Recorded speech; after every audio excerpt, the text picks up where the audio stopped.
Good morning everybody. Success point Deoband में आपका फिर से स्वागत है। आज की इस वीडियो में हम करने वाले हैं विजयनगर साम्राज्य। विजयनगर साम्राज्य का आज अंतिम वंश होगा अरविड़ वंश। लेकिन इससे पहले हम 3 वीडियो बना चुके हैं, जिसमें हमने संगम वंश और सालू वंश और तीसरे वंश यानी कि तुलु वंश पर भी एक वीडियो बनाई थी। तो आज ये अरविड़ वंश की और तुलु वंश के अंतिम शासक पर वीडियो देखेंगे। तो स्टार्ट करते हैं। देखना, तुलु वंश का जो अंतिम शासक हुआ है सदाशिव राय। लेकिन सदाशिव राय की जो वास्तविक सत्ता थी वो किसी और के हाथों में नहीं थी, मतलब उसको कोई और रन करता था। उसके बहुत ही एक विश्वसनीय पात्र थे और पहले गवर्नर या सेनापति के पद पर भी रहे हैं। राम राय, यानी कि सदाशिव की वास्तविक सत्ता राम राय के हाथों में थी। तो राम राय से ही युद्ध हुआ था बहमनी साम्राज्य और विजयनगर साम्राज्य के बीच में जो तालीकोटा का युद्ध। तालीकोटा का युद्ध परीक्षा के दृष्टिकोण से एक बहुत ही महत्वपूर्ण युद्ध है। इससे लगभग परीक्षाओं में क्वेश्चन पूछे जाते हैं। तो एक तो तालीकोटा के नाम आते हैं कि इसके क्या क्या नाम थे, तालीकोटा वर्तमान में कहाँ पर स्थित है, युद्ध कब हुआ था, इसका सन या वर्ष भी पूछा जाता है, और तालीकोटा में किस किस ने भाग लिया था। चूंकि ये मुस्लिम शाही और हिंदू शाही राज्यों के बीच में हुआ था और इसमें विजयनगर का पतन हुआ था। बाद में फाइनली जो ये बहमनी साम्राज्य था उसका भी पतन हुआ था, उनमें फिर आपस में युद्ध हुआ था। तो तालीकोटा किस किस नाम से जानते हैं, किन किन राजाओं के बीच में हुआ था, शुरुआत किसने की थी, इसकी शर्तें क्या थी, इस पर कमेंट भी पूछे गए हैं। क्वेश्चन आया है कि तालीकोटा युद्ध का जो प्रत्यक्षदर्शी था, जो आई विटनेस था, यानी कि जो चश्मदीद था, वो कौन था और उसने कौन सी बुक लिखी है, किसमें इसका उल्लेख विस्तार से दिया गया है। इन सब के बारे में बहुत ही डीपली एक्सप्लेन होगा। तो सदाशिव राय की जो वास्तविक सत्ता थी किसके हाथ में, राम राय के हाथ में थी। राम राय ही सत्ता को रन करते थे और राम राय ने सबसे पहले क्या कार्य किया था कि पुराने पदाधिकारियों को दरबार से हटाकर नए पदाधिकारियों की नियुक्ति की थी। जो ओल्ड यहाँ पर इस पर तैनात थे पदाधिकारी, उनको हटाया, नए पदाधिकारी बनाए गए। इसके साथ साथ ही अपनी सेना में मुस्लिम सैनिकों को भर्ती किया था भारी पैमाने पर। देखना, क्वेश्चन ये आता है कि विजयनगर साम्राज्य में मुस्लिम सैनिकों को भर्ती करने वाला पहला शासक कौन था, तो वो थे देवराय सेकंड। देवराय सेकंड जिनको अंबाड़ी देवराय की उपाधि प्राप्त थी और वो अपने दरबार में एक तरफ कुरान और दूसरी तरफ वेद रखते थे, यानी कि वो एक धर्म सहिष्णु शासक थे। इस पर हमने एक पहली वीडियो बनाई है, आप चाहे तो डिस्क्रिप्शन बॉक्स में इसका लिंक देख सकते हैं। तो राम राय के हाथों में इसने क्या बनाया, मुस्लिम सैनिकों को भर्ती किया। इससे पहले किसने भर्ती किया था, देवराय सेकंड ने। तो ये मुस्लिम सैनिकों को भर्ती करने वाला तुलु वंश का एक शासक था। और जो देवराय सेकंड उसका वंश कौन सा था, ये संगम वंश जो प्रथम वंश हुआ है। 4 वंश कौन कौन से, संगम वंश, सालू वंश, तुलु वंश और अरविड़ वंश। तो तुलु वंश का जो शासक था राम राय और विजयनगर या बहमनी साम्राज्य के बीच में युद्ध हुआ, तालीकोटा का युद्ध। तालीकोटा का युद्ध कब हुआ, 23 जनवरी सन 1565 में। तालीकोटा ये दक्षिणी भारत में पड़ती है, जो कर्नाटक या महाराष्ट्र का बॉर्डर होगा वहां पर तालीकोटा। तालीकोटा का दूसरा नाम राक्षसी तांगड़ी का युद्ध, ये कृष्ण का युद्ध या बन्नर हट्टी का युद्ध। मेन नाम क्या था, तालीकोटा। तो इसके 4 नाम हो जाएंगे। 4 नाम कौन कौन से होंगे, तालीकोटा का युद्ध, बन्नर हट्टी का युद्ध, राक्षसी तांगड़ी का युद्ध और एक कृष्ण का युद्ध। ये 4 नाम है। क्वेश्चन आए हुए हैं, निम्नलिखित में से किस नाम से राक्षसी तांगड़ी या तालीकोटा को नहीं जाना जाता। तो इसमें 3 नाम ये हो जाएंगे, राक्षसी तांगड़ी, बन्नर हट्टी और कृष्ण का युद्ध। ये नाम किसके, तालीकोटा। और डेट क्या रहेगी, 23 जनवरी सन 1565 में युद्ध हुआ था। किस किस के बीच में हुआ था, विजयनगर साम्राज्य और बहमनी साम्राज्य। बहमनी साम्राज्य एक मुस्लिम शाही राज्य था। इसमें 5 वंश थे, जैसे बरार, बीदर, गोलकुंडा, अहमदनगर और एक था इसमें ये बीजापुर। ये 4 थे, ये 5। लेकिन इसमें 4 नहीं भाग लिया था, इसमें बरार ने भाग नहीं लिया था। तो बोन ऑफ कंटेंशन यानी कि झगड़े की जड़ जो थी ये कौन सी, इसमें रायचूर का एक किला था। रायचूर ये कृष्णा नदी या तुंगभद्रा नदी का जो दोआब होगा दक्षिण में, वहां पर स्थित था इसका किला। तो इसके किले को लेकर दोनों में विवाद था। गोलकुंडा और अहमदनगर ये क्या चाहते थे कि रायचूर का जो किला था वो हमारे साम्राज्य में आ जाए। और जो बहमनी ये था विजयनगर साम्राज्य, ये पहले विजयनगर साम्राज्य के अधीन था। इससे पहले जो कृष्णदेव राय ने अपने अधीन कर लिया था रायचूर के किले को। अब ये अपना हक जमाना चाहते थे बहमनी साम्राज्य के जो वंश थे। बहमनी साम्राज्य में 5 हुए हैं, अहमदनगर, बीजापुर, गोलकुंडा, बीदर और बरार। लेकिन बरार ने इस युद्ध में भाग नहीं लिया था। फिर से देखिएगा एक बार, कालीकोटा के युद्ध के 4 नाम हो जाएंगे। कालीकोटा, राक्षी, तांगी, बन्नारट्टी और कृष्ण का युद्ध कब हुआ था? 23 जनवरी और सन 1565 में। इसमें किस किस के बीच हुआ? विजयनगर साम्राज्य और बहमनी साम्राज्यों के बीच में। इसमें जो जीत हुई थी बहमनी की और विजयनगर का इसमें पतन हुआ। विजयनगर की तरफ से कौन थे? राम राय। राम राय ने इस युद्ध की अगुवाई की थी, नेतृत्व किया था विजयनगर की तरफ से। और दूसरी तरफ जो बहमनियों के थे वो 4 वंश थे, अहमदनगर, बीजापुर, गोलकुंडा और बीदर। बराड़ ने भाग नहीं लिया था। इसमें बराड़ ने भाग नहीं लिया। क्वेश्चन बहुत इंपॉर्टेंट है कि बराड़ ने इसमें भाग नहीं लिया था। क्यों नहीं लिया था? क्योंकि बराड़ और गोलकुंडा के बीच में तनावपूर्ण स्थिति रहती थी। इनमें दोनों में आपस में विवाद था किसी बात को लेकर। तो बराड़ ने गोलकुंडा के कारण से युद्ध में भाग नहीं लिया था। इन 4 ने ही भाग लिया, अहमदनगर, बीजापुर, गोलकुंडा और बीदर। लेकिन जो गठबंधन बनाया मुस्लिम सैनिकों ने, जो गठबंधन बनाया अपना, उसमें एक तो वैवाहिक संबंध स्थापित किए गए, यानी कि एक वंश के शासक ने दूसरे वंश के शासकों से ये वैवाहिक संबंध स्थापित किए। इससे क्या हुआ? गठबंधन में मजबूती आई। और यहाँ पर इन्होंने अपनी एक विशाल सेना खड़ी की जिसमें तोपखाने का भी प्रयोग किया गया, तोपों का प्रयोग था इसमें। अगर देखा जाए जीत का वही कारण था। और एक हुए हैं इसमें गोलकुंडा, अच्छा राम राय।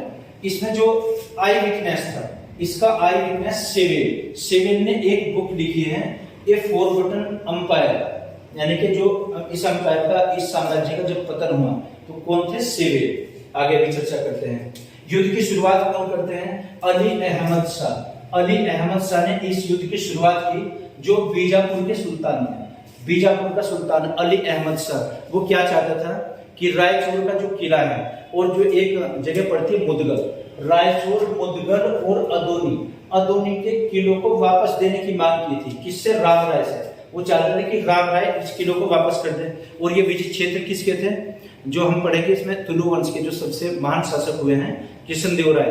कृष्णदेव राय ने इसे विजित किया था, लेकिन राम राय से मांगना चाहते थे कि राम राय इनको वापस कर दे। कौन कौन से किले थे? कि रायचूर का किला, मुदगल और अदोनी का किला।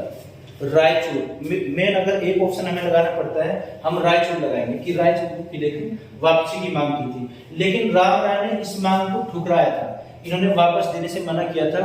परिणाम ये हुआ कि एक भयानक युद्ध की शुरुआत होती है। अब ये 4 मुस्लिम राज्य थे एक साथ मिल जाते हैं और इसके खिलाफ मोर्चा खोल देते हैं। राम राय के खिलाफ जब मोर्चा खोलते हैं वहां पर ये 3 दिन तक युद्ध चलता है। तीसरे दिन जो सेवेन ने इसके बारे में लिखा है कि प्रारंभ में राम राय ने मुस्लिम महासंघ की सेना को हराया था। जब युद्ध की शुरुआत हुई पहले दिन, ये 3 दिन तक युद्ध चला है, पहले दिन राम राय ने हराया था। लेकिन बाद में उन्होंने सेना और संगठित की और सेना में तोपखाने का प्रयोग किया गया। अब अंततः विजयनगर की हार हुई इसमें, यानी कि जो राम राय था, राम राय की हार हुई। और इसमें अहमदनगर के एक शासक थे हुसैन शाह। क्या नाम था? हुसैन शाह।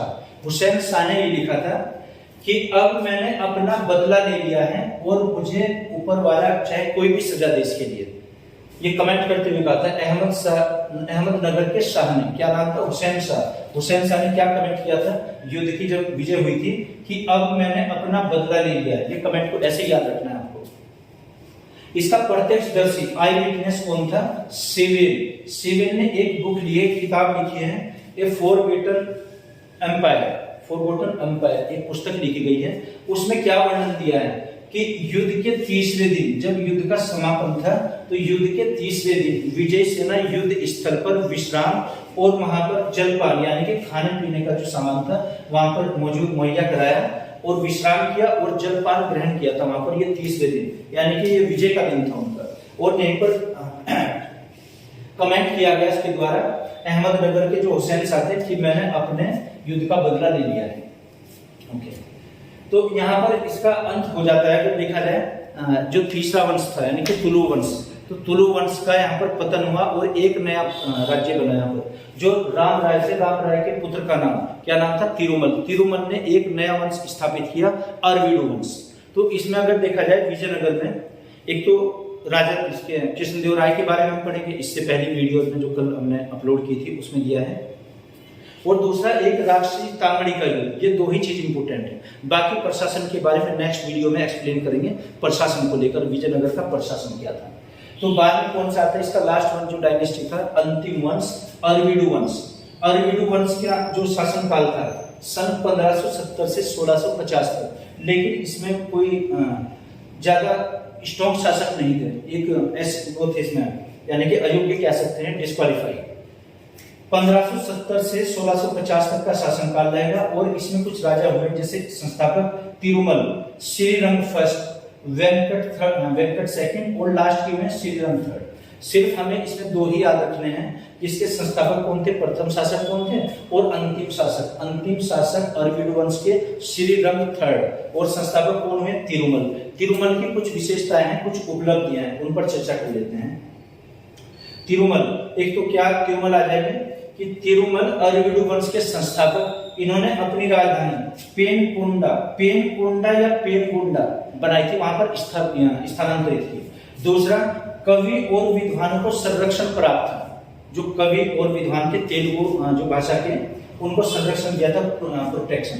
जैसे हमने अष्टदिग्गज में पढ़ा था, जो अष्टदिग्गज विजयनगर साम्राज्य के सबसे एक इंपोर्टेंट टॉपिक्स में आता है और कृष्णदेव राय के साम्राज्य में, यानी कि उनके दरबार की शोभा बढ़ाते थे अष्टदिग्गज क्या थे, तेलुगु भाषा के महान कवि थे। उनमें से एक भट्टमूर्ति ने एक पुस्तक लिखी है वसुचरित्रम। बुक का क्या नाम है, वसुचरित्रम। ये वसुचरित्रम किसे समर्पित है, तिरुमल को। जो इसके संस्थापक हुए अरविड वंश के संस्थापक तिरुमल को समर्पित। क्या नाम है पुस्तक का, वसुचरित्रम। किसने लिखी है, भट्टमूर्ति ने। ये भट्टमूर्ति कौन थे, अष्टदिग्गजों में भी थे। अष्टदिग्गज और अष्टप्रधान दोनों अलग अलग हैं। अष्टप्रधान जो महाराज जब शिवाजी हुए हैं, छत्रपति शिवाजी, उनके दरबार में थे अष्टप्रधान। और यहाँ पर देखिएगा कृष्णदेवराय के दरबार में अष्टदिग्गज, जहाँ पर कनकाभिषेक भी हुआ था, एक शास्त्रार्थ कराया था। तो वहां पर तेलुगु भाषा के प्रसिद्ध कवि थे, एक नाम था श्रीनाथ। श्रीनाथ ने शास्त्रार्थ में हराया था, तो उनका कनकाभिषेक किया गया था। अष्टदिग्गजों में ये कौन थे, भट्टमूर्ति ने किताब लिखी वसुचरित्रम, जो तिरुमल को समर्पित है। आगे बढ़ते हैं। अगले शासक का नाम वेंकट सेकंड। जो वेंकट सेकंड क्या विशेषता है, अपनी राजधानी पेनकोंडा से चंद्रगिरी स्थानांतरित की थी और ये यूरोप के साथ में पत्र व्यवहार करते थे। यूरोप के एक शासक थे वहां के, स्पेन देश की, जो वहां के राजा थे फिलिप थर्ड से ये प्रत्यक्ष रूप से पत्राचार करते थे। वहां पर इनका कोई मैसेंजर था जो पत्र लेकर जाता था। तो क्वेश्चन आया होगा कि पत्राचारी किसके साथ में करते थे, स्पेन के शासक फिलिप थर्ड के साथ में। कौन करते थे, वेंकट सेकंड, जो इसके बाद के शासक थे। ईसाई धर्म का इसने एक प्रोटेक्शन, संरक्षण प्रदान किया है और जो ईसाई मिशनरीज आती थी उनका भी स्वागत करता था अपने दरबार में और गिरजाघर की स्थापना करने की अनुमति प्रदान की थी कि पूरे साम्राज्य कहीं पर भी वो चर्च बना सकते हैं, गिरजाघर बना सकते हैं। तो यानी कि हम कह सकते हैं कि एक धर्म सहिष्णु शासक था, है ना, जो बहुत ही पोलाइट था, विविध धर्मों को संरक्षण देता था, खासतौर से ईसाई धर्म को। तो ईसाई जो मिशनरी आती थी या धर्म के प्रचार प्रसार करने के लिए उनका स्वागत करता था और चर्च बनाने के लिए या गिरजाघर बनाने की अनुमति दी थी। पुर्तगालियों को भी अनुमति इसने दी थी। और एक चित्रकला प्रेमी था, चित्रकला। 2 जेसुइट चित्रकारों को अपने दरबार में नियुक्त किया था चित्रकारी के लिए। ये क्वेश्चन भी आया हुआ है कि अरविड वंश के कौन से राजा हुए, कौन से शासक जो चित्रकारी को लाइक करते थे और चित्रकारी को बढ़ावा देते थे। कौन थे, वेंकट सेकंड। उसके दरबार में 2 जेसुइट चित्रकार नियुक्त किए गए थे और ये शिक्षा प्रेमी भी था। शिक्षा के विकास के लिए विद्यालय और महाविद्यालय की स्थापना की गई। तो इसने अपने साम्राज्य में कई महाविद्यालय भी स्थापित किए थे जिससे शिक्षा का विकास हो सके। आगे बढ़ते हैं। और विद्वानों को संरक्षण देता था, जो भी कवि, लेखक या विद्वान, खासतौर से जो तेलुगु भाषा के थे, विद्वानों को संरक्षण। कौन कौन से विद्वान, ताताचार्य चेन्नम राजू और तीसरे थे मातला अनंत चेन्नम राजू और ताताचार्य। ये किसके दरबार की शोभा बढ़ाते थे, वेंकट सेकंड की। वेंकट सेकंड एक विद्या प्रेमी या विद्वानों का सम्मान करने वाला राजा था। और इसका जो लास्ट शासक हुआ है सबसे अंतिम, ये श्रीरंग थर्ड। ये क्वेश्चन भी आया हुआ है कि अरविड वंश का अंतिम शासक कौन सा, श्रीरंग थर्ड। श्रीरंग थर्ड के शासनकाल में अरविड वंश का पतन और ये समझिए कि विजयनगर साम्राज्य का पतन, यानी कि ये इसका अंतिम शासक हुआ। अरविड तथा विजयनगर साम्राज्य का अंतिम शासक कौन था, श्रीरंग थर्ड। और संस्थापक हुए हैं तिरुमल। तो तिरुमल, वेंकट और श्रीरंग थर्ड अंतिम शासक। फिर से एक बार समराइज कर लेते हैं टॉपिक को। तुलु वंश और अरविडु वंश। तुलु वंश सबसे प्रतापी वंश एक हुआ है जिसमें कृष्णदेव राय, जिसकी हमने पहली वीडियो बनाई थी। इसका अंतिम शासक सदाशिव का एक उत्तराधिकारी जो गवर्नर ने बनाए, दरबार में काफी विश्वसनीय था।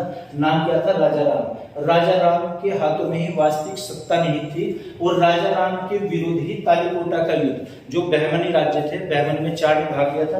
तालीकोटा के 4 नाम हो जाएंगे, राक्षसी तामणी, तालीकोटा, बंदरहट्टी और कृष्ण का युद्ध। कब हुआ था? 23 जनवरी सन 1565 को। इसमें विजयनगर की हार हुई थी और जो 4 राज्य, जो मुस्लिम शाही राज्य 5 थे, उनमें से 4 ने भाग लिया था।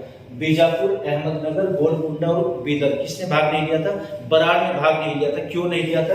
क्योंकि गोलकुंडा से उसका विवाद था और इन्होंने आपस में वैवाहिक संबंध स्थापित करके उसमें मित्रवत संबंध बढ़ते हैं और वहां एक दूसरे के बीच क्षेत्रों को पहले वापस कर दिया था। गठबंधन में एक मजबूती लाया, स्ट्रोंगनेस आई। अब इसके विजयनगर के खिलाफ ये चारों मिलकर एक मोर्चा खोलते हैं। सैनिक बल इनके पास बहुत अधिक था, जिसमें एक इन्होंने कैनन यानी कि जो तोपखाना वो भी स्थापित किया हुआ था। और यहीं पर जो शुरुआत की थी तालीकोटा के युद्ध की, अली अहमद शाह बीजापुर के जो सुल्तान थे, इसने शुरुआत की। क्योंकि वहां पर रायचूर, मुदगल और अदोनी के किलों को वापस लेना चाहता था। राम राय ने इसको ये देने से मना किया और युद्ध की इन्होंने घोषणा की। तो मुस्लिम महासंघ की सेना को प्रारंभ में हराया गया, बाद में फिर इन्होंने विजयनगर को हराया। और यहाँ पर अहमदनगर के जो हुसैन शाह, वहां की तो उन्होंने कमेंट करके कहा था कि अब मैंने अपना बदला ले लिया है, ऊपर वाला अब इसकी चाहे मुझे जो भी सजा दे। एक इसके युद्ध के प्रत्यक्ष सेवेन किताब कौन सी लिखी है? Forgotten empire. इस पुस्तक में क्या लिखा है कि तीसरे दिन वहां पर एक विश्राम किया गया और जलपान किया गया था युद्ध स्थल पर। फिर आगे कौन सा आता है? अरविडु वंश। अरविडु वंश में कौन कौन से शासक में? प्रथम शासक का नाम और अंतिम शासक का नाम। तो प्रथम कौन हुए? तिरुमलीय संस्थापक भी थे और नए वंश की जो स्थापना इन्होंने की थी, राजधानी में पेनकोंडा बनाया था। तो इस तरीके से ये विजयनगर साम्राज्य समाप्त हो जाता है। अब इसके प्रशासन पर या जो भी इंपोर्टेंट क्वेश्चन ऐसे बनते हैं विभिन्न परीक्षाओं में आए हुए, उनकी अलग से हम वीडियो बनाएंगे। तो मैं आशा करता हूँ आपकी समझ आया होगा, अगर नहीं तो कमेंट बॉक्स में आप लिखकर बताइएगा। Okay, thank you.